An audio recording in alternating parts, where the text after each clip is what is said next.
This is pear. It's been drying from January 23, so it's well dry, and pear likes to move quite a bit, and you can see it's kind of warped quite a bit and it's elongated, so but it's a nice solid, at least it looks like that. And what I'm trying to do, and you'll see here, probably I'll leave a little band and then we'll carve that and color it a little bit. We'll get to that point. And because the pear isn't all that attractive like in grain and color, it's great to work with, but it's not all that attractive in color. So what I'll do off the camera is just put a recess here, which you saw me make in many of my videos, and we'll start from there. So it's that time of the year when it's kind of coldish in the shop, mostly by hands, and so I wear these kind of gloves, and I always cut off for the fingers, so I feel everything. Now obviously be aware if you're using gloves around rotating object. So what I've done is just threw up the rim here, and I put a little recess inside so I can span the jaws inside there, and I'll have to use Allen key here to get inside the ball.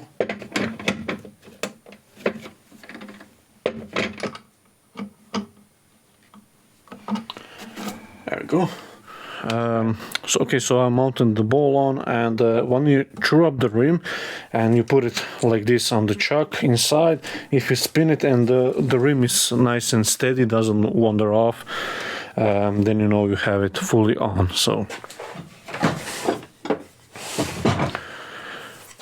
I have here a spindle gouge, 1/2 inch, a 12 mil diameter.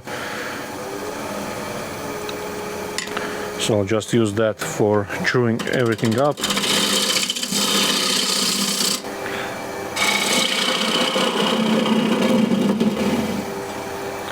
Screw the foot up.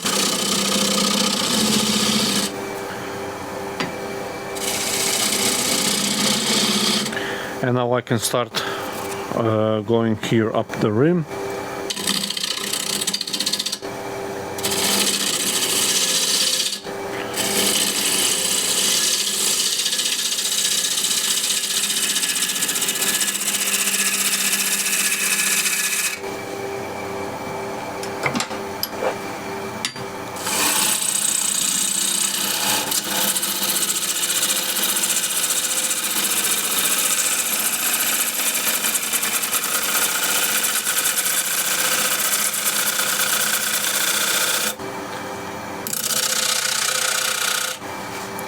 Okay, so that's the general shape. So it will be slide reverse curve here, and like I said, I would like to leave a band here which then I could carve. So I think it will look okay-ish if I go somewhere, let's say, and it will be visible from the side. That's the important part as well. So somewhere around here, and now I can just make nice shear cut here.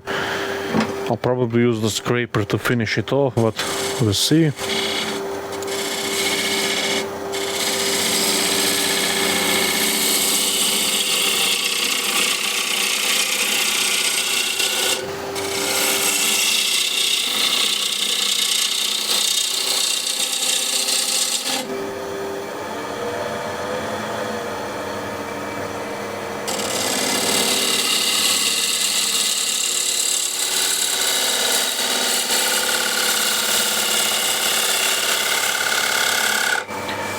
So stop somewhere here.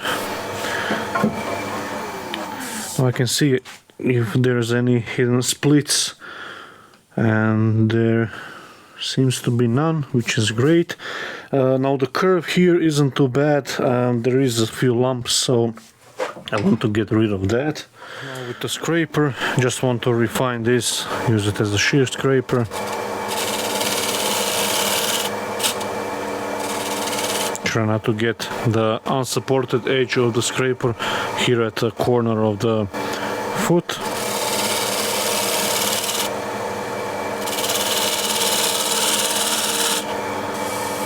Yeah, that feels nice.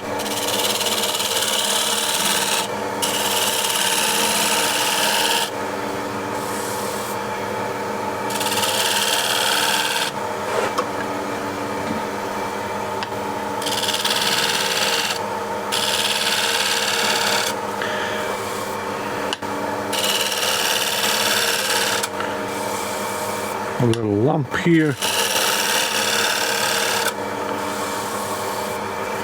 It's still, so I'll go like this.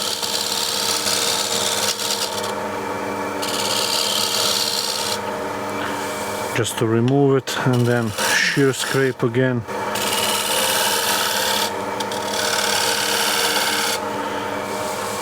Yeah, that feels okay. With the spear point, I'll just get here in the corner.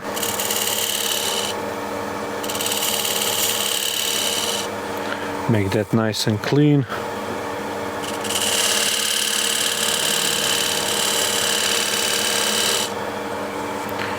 Yeah, that feels okay. Let's see how it looks.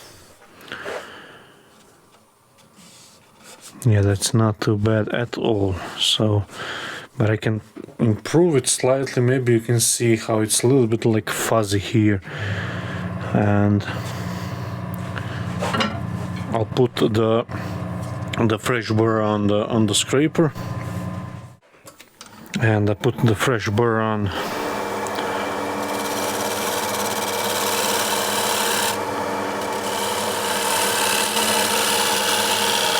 And that's now way better.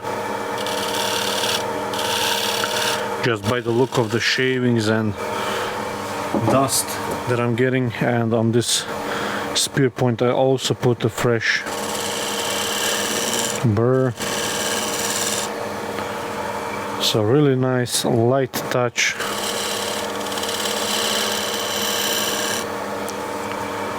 Okay, that should be it for the bottom. Yeah, that's much nicer now. And here as well. Is this a crack or... Now here I still have a little bit of remnants of the rough shape. So I'll just shear scrape that a little more.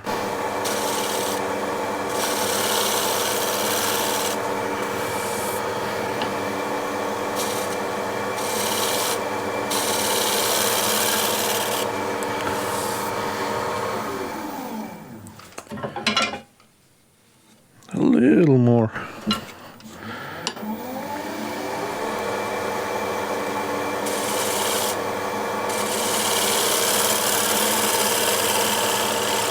And you're not focusing only on one area, you then move the scraper along to just blend everything nicely, and that's now done, or at least it should be. And it is. So I can now focus here on the band. Okay, so here now at the top, what I'll do, I'm going to leave this area here, and you'll see why in a few minutes. And what I'm now going to focus on is only on this band here portion, and I can use a scraper flat.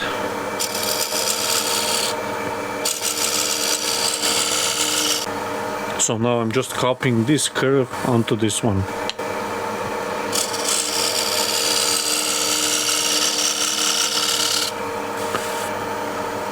To make it pleasant as best I can. Yeah, I think that's looking okay. Maybe a little bit more on the top. So this is the freshly sharpened scraper flat, and as you can see, that's surface, you don't need to do anything to it, so that's always nice. And I'll just do a little like border. I always forget that I only have 8 minutes, and I constantly need to watch out for the recording time when I shoot in 4K, so it's much clearer and I can zoom in on specific details. So what I've done here is just a little lip. So this is the overall band that will be finished, but I don't bring this down to finished thickness or to follow this curve here, because because when I carve this will prevent from blowout, and I can always remove that later. Now what I forgot to do is actually this ridge here, to make it nice and clean, but I don't want it to make it straight, so it's slightly curved. So that's all nicely cut as well, and there is a definition like here, a line, so it's like obvious that this is a band here. And I think I might want to reduce this slightly.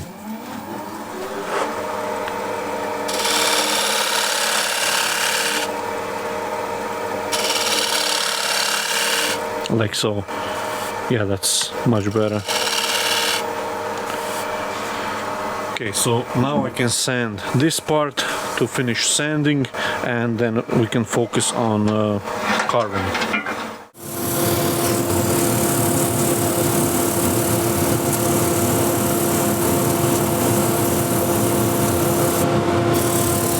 So that's bowl all sanded, and now I'll just prepare everything for carving, and I'll show you that as well.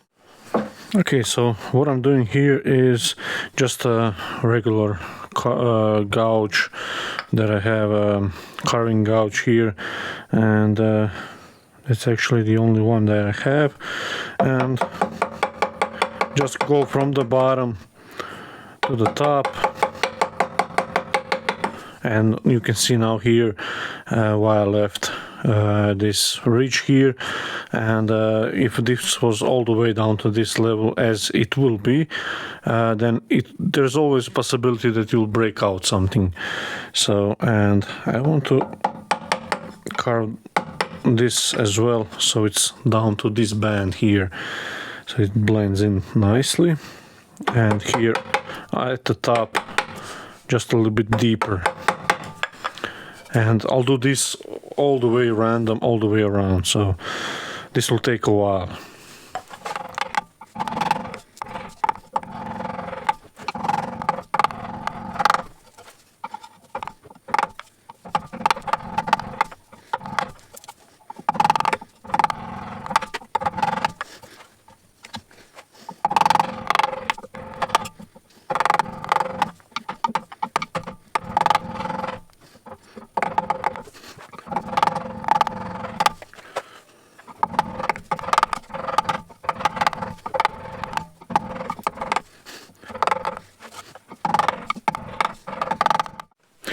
Okay, so that took around 15 minutes or so. Now still I'll do a little bit of touch up with the sandpaper, just a little bit. The paint will go over it, the milk paint, and it does a good job on like any little imperfections. Now what I did here in transition is just by hand, without the mallet, just do like this. This kind of that was sticking way too much, like triangles little between the two coves, and that inevitably gives like sort of a how should I say this, round feel. And the worst thing about this thing is to keep it random, and what I found works great is if I'm doing like this section, then I would skip to this, and here is still intact, and then I'll try to connect the two. Then you get sort of a little bit of random pattern, and the rest of this I'll just fill in by hand as random as I can. And I'm ready now actually to finish the top here. And so now you just have to transfer the curve. So after the pounding, maybe just a little out of true, so just loosen it a little bit. See if it's fully seated.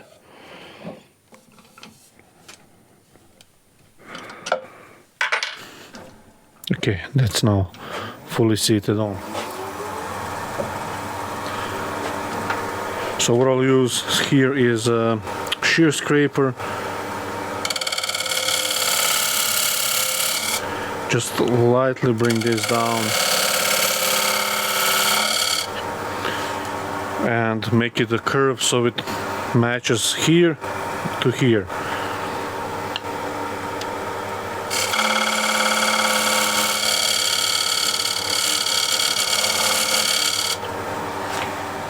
And I'm constantly looking at the horizon.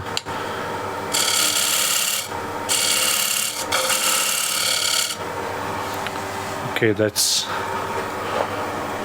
almost there.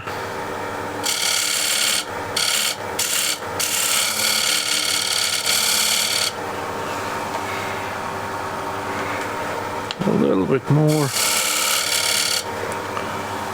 Yeah, I think that's it. And that's nice clean scrape by the look of it. Now I can always use a shear scraper to finesse that into a corner, which I actually will do.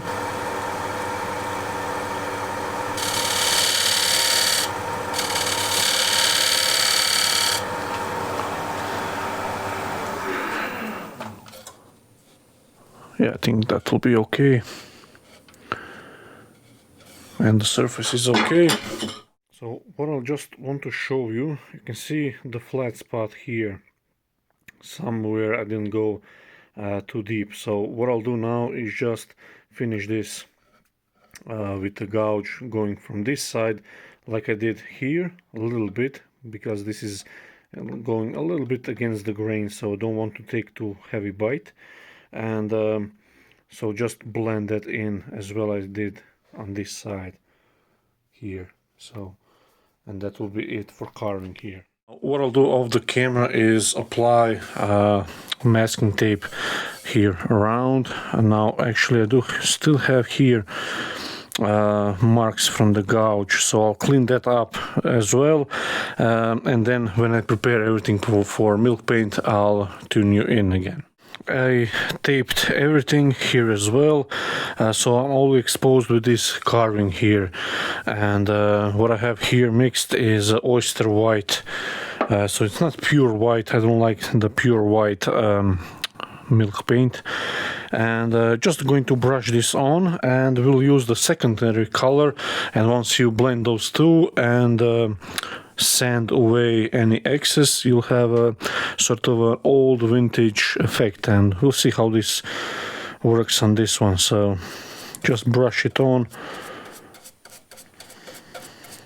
For the rim here, the masking tape, I like to use electrical tape. It just goes, it bends easily, it's cheap, and I quite like using it, and I always have some of it lying around.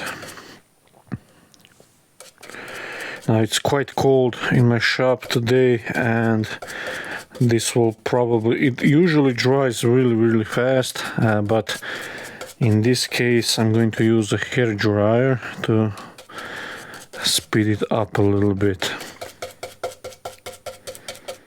Okay, so the white one has dried off, and I just sand it a little bit.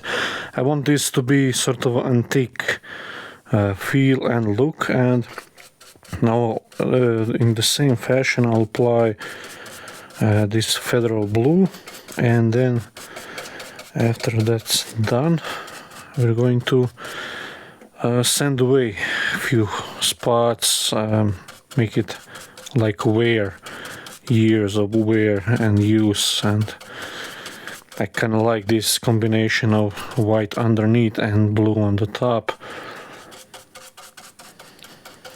sort of those old personal sets that you might have, or at least we have it. So again, I'll continue on with this, and I'll dry it with a hair dryer. It's not ideal, but it's very cold, and I need to get this done hopefully today so I can move on with the next stuff.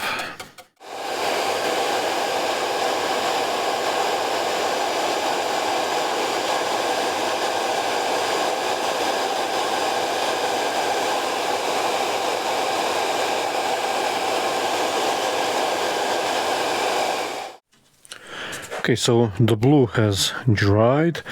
Now it has this, because in a hurry it does have this kind of a cracked, I hope you can see, effect. Now somebody likes that, but I'm going to take it a little bit further, and usually when I distress the milk paint, when I want to look like antique, I usually turn on the lathe. But in this case, because of all these carvings, there will be one big patch missing and it will be quite symmetrical, and I don't want that, so I'll go a little bit like random and go in different places. Just go as random as you can.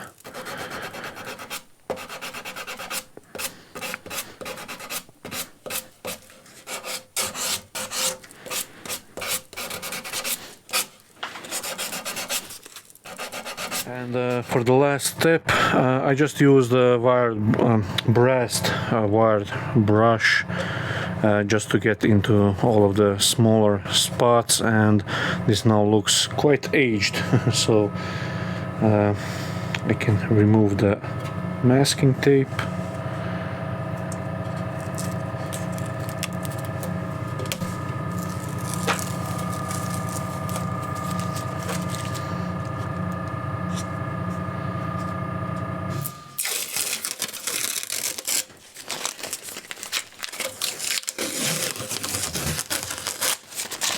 And I will have to sand this lightly again, just a little bit clean up at the corner here as well.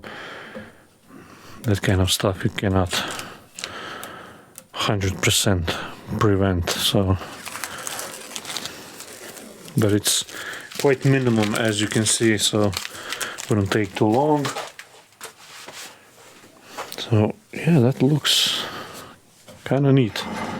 So initially I'll use just again spear point scraper just to get a little scrape right in the corner, just to clean it up. Yeah, that's awesome. Again, same stuff on this side, trying not to catch the right wing, as that will carry on and ruin the carvings. So just to check that, and that looks okay. So have a little bit of a 320 last grit that I use, so just tuck that into a corner here as well.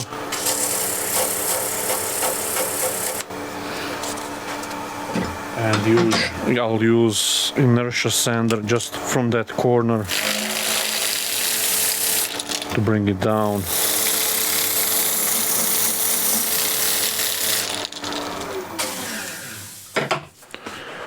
Let's see. There's a little bit of dust here. It doesn't matter. Yeah, that's quite nice. So I can reverse this, and actually what I'll do is just to show you how it looks when I take it out. It sort of looks like marble. Okay, so just to show you how it looks, sort of looks like marble. It's quite unique, that's for sure. Okay, so now I can finish the inside, and first of all I'll do is make a rim and see what I want to make here. So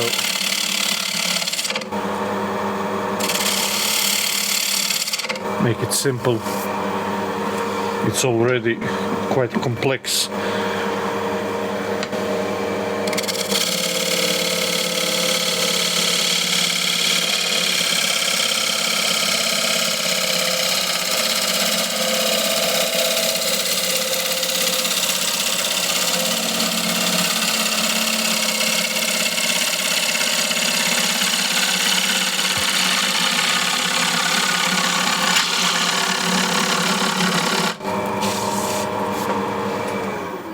see if there is any stuff that shouldn't be here, and there isn't, so that's always a nice good thing. And I would maybe undercut this a little bit.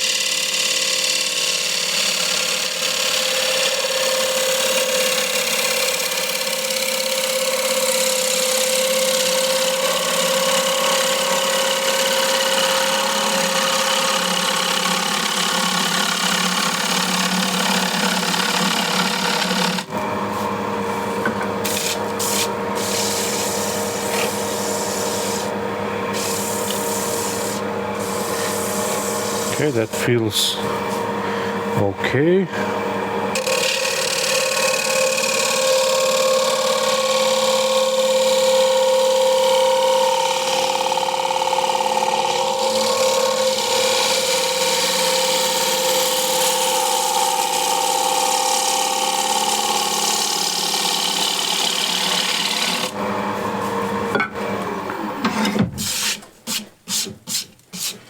Yeah, that's really clean cut. Doesn't need anything else. There is a slight hump here, not sure why. Shavings everywhere, these big strings of it. So I'll just make another cut from here. And by the way, this is M42 razor edge from Crown Tool.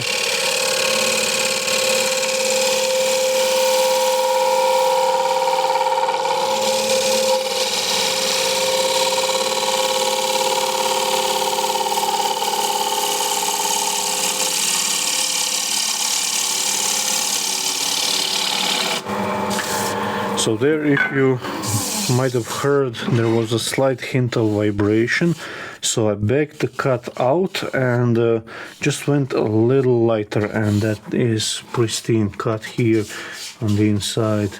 Doesn't need anything else. Now I'll just finish this with a scraper.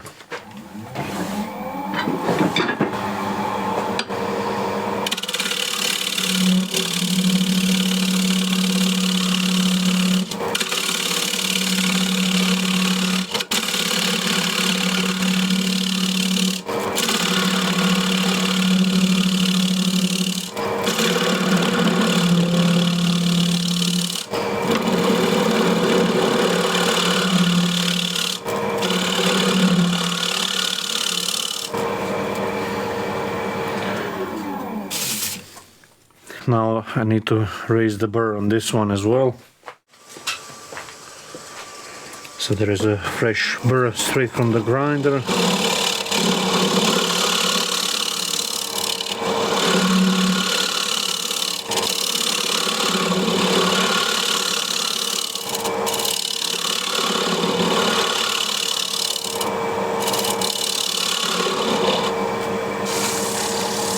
Okay, that feels nice as a nice curve. So now all I want is just a light scrape to get the finish.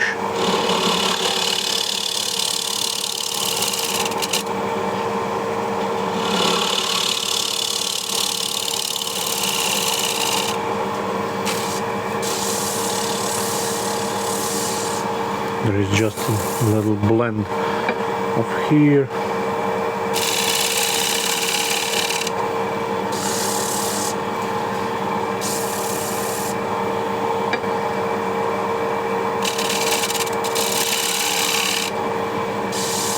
Okay, that's it. So that's the tool finish. That's all nicely sandable. So I'll just sand that and we'll flip this around to finish the bottom. So this is quite old piece of walnut. I've used it for years now.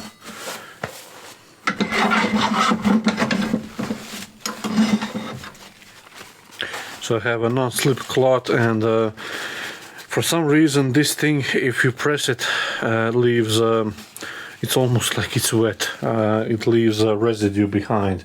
Not sure why, so I always put a little bit of paper towel.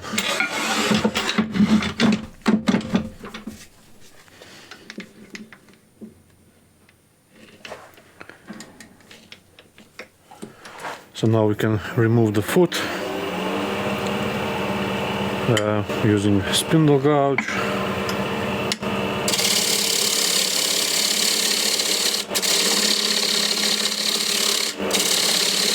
Haven't measured the inside where it is. Let's hope it's not where the foot ends.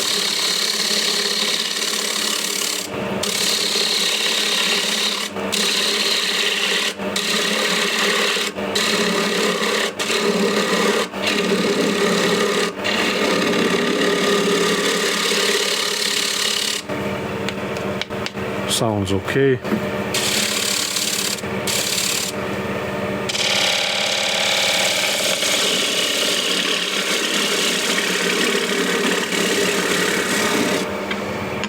So that's now flat, but I want to make it slightly concave, so only the rim sits on the table.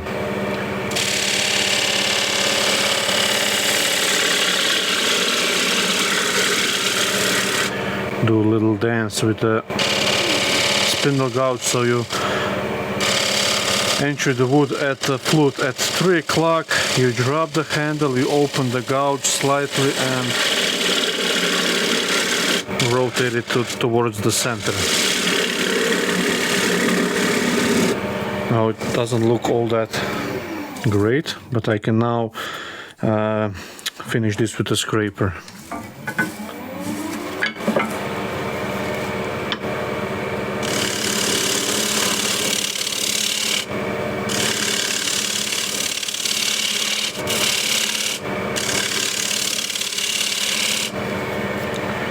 And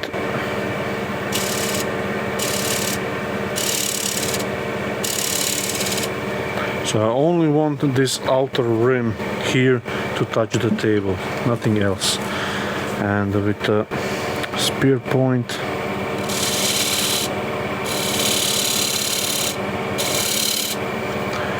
make a little like decoration. And as I'm here, I can put a little V-groove down there. I can clean it up on this side as well a little bit. There we go. Just to see if that's all clean. And it is. And now I can sand that, and we'll just break the center knob and sand it a little bit, and that's the ball done. And now you'll see a little bit of sanding, but I'll sign the work, the ball, and oil it, and then you'll see the finished product.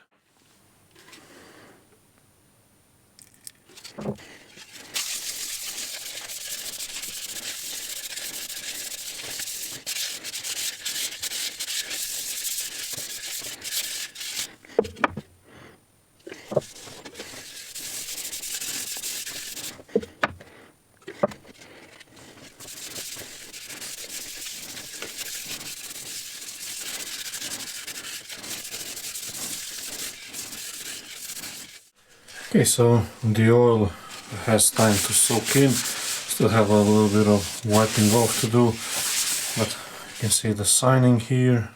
Nice finished foot.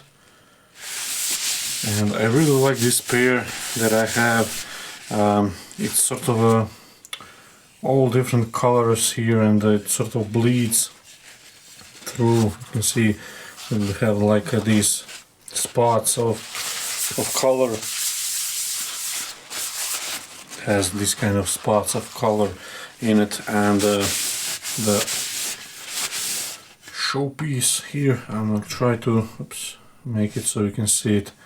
So this will get a little bit more matte, just a little bit. As you can see, the cracked finish inside. Now that would not come off, so that's perfectly fine. And some of the milk paint company sell you some sort of a product that gives a wrinkle or sort of a peel effect like this. So you can see sort of a yellow, sorry, not yellow, the white coming through. And obviously, if like this is antique, the inside color would stay like intact, like this blue. But still, with the wire brush, you can see I've made sort of a wear marks, and that all looks quite good, quite nice.